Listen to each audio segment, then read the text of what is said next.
were immigrants, legal immigrants, like they have citizenship, they've got American passports.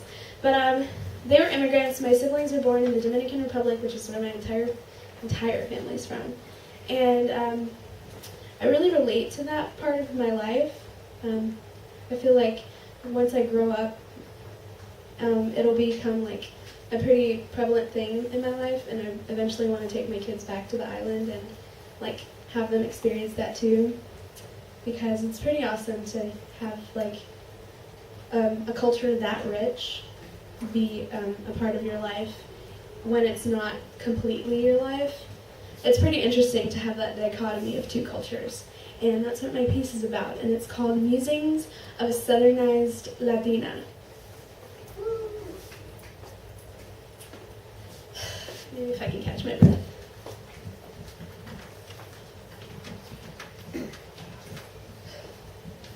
I often daydream about the similarities of comfort food around the world.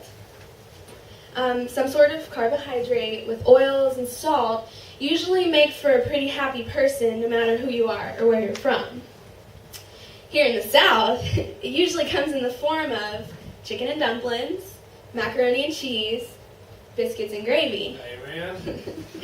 Well, when I was growing up, I ate these things, but I also ate the product of not only a rich culture, but a countrywide mindset of resourcefulness and warmth.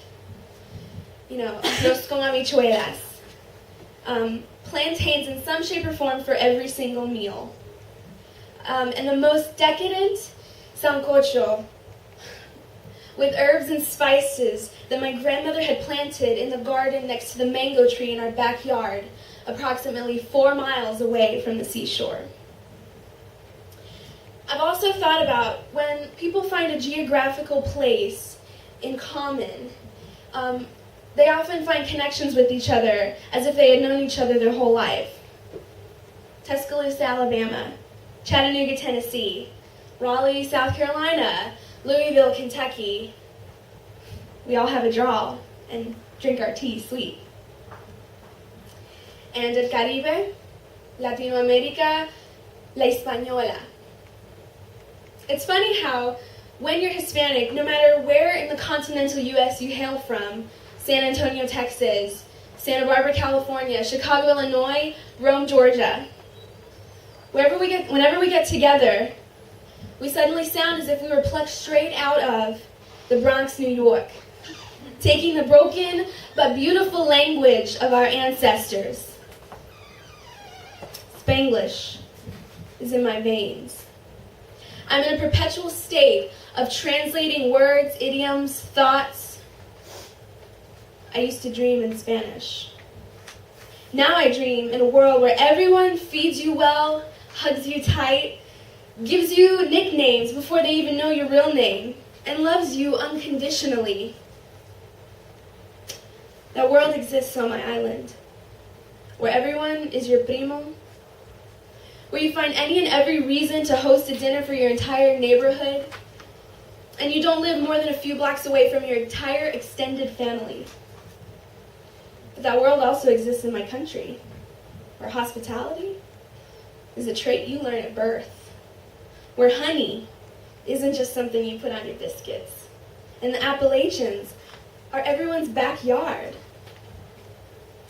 I dream the world where both of these places, God's country and La Isla Española, have taught me to feel the comfort of friendly, open hearts, nature as the proof of God's majestic glory, and strong ties with the lands that aren't entirely my own, but are both entirely my homes. I am a Southernized Latina.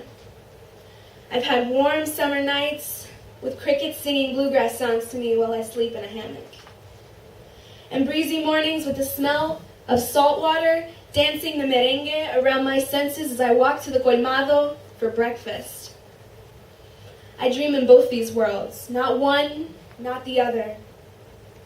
I go back and forth, but I can't imagine being myself without either.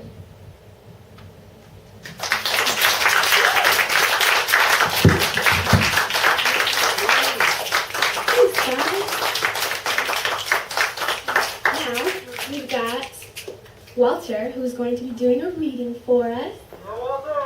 Walter has been